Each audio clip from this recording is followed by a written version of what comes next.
toujours été habitués à voir le bateau partir, le bateau revenir. On savait que pour aller pêcher au loin, papa ne pouvait pas rentrer. Nous étions nombreux à l'école à être enfants de Terre-Neuve. Donc des familles en fait où c'était la mère qui s'occupait de tout et qui devait tout assurer à la maison, aussi bien l'éducation, la maison, s'occuper des enfants, des devoirs, la scolarité, donc, et puis le courrier. Parce que ça, c'était le lien très très important pour toutes les familles.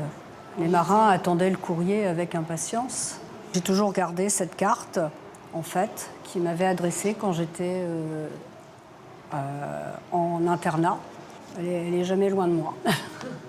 On vit dans l'attente quand son papa il part comme ça pour un long voyage. Toujours, parce qu'on se demande comment ça va se passer.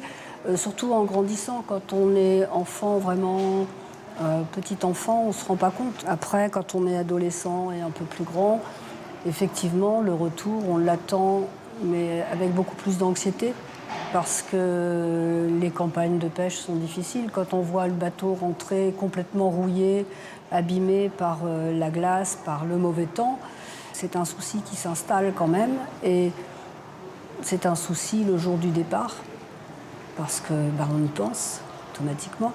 Et quand il était à terre, alors, est-ce que vous arriviez quand même à avoir des petits moments privilégiés avec lui? Oh, bien sûr, il aimait beaucoup aller à la pêche au rocher à Senneville. Et je me souviens qu'après l'école, ma mère venait nous chercher, et après l'école, on allait à Senneville retrouver, on faisait le goûter sur la plage, sur les rochers, et nous, on ramassait les petits crabes, les lignots. Il a navigué jusqu'à quand, votre père? Il n'a pas atteint l'âge de la retraite, en fait. Il est décédé avant 55 ans d'un cancer. Ça a été très difficile et puis vécu comme une injustice, dans la mesure où on l'a attendu tout le temps. Il revenait, mais là, c'était fini. On avait une relation avec notre père qui était différente des enfants de terriens.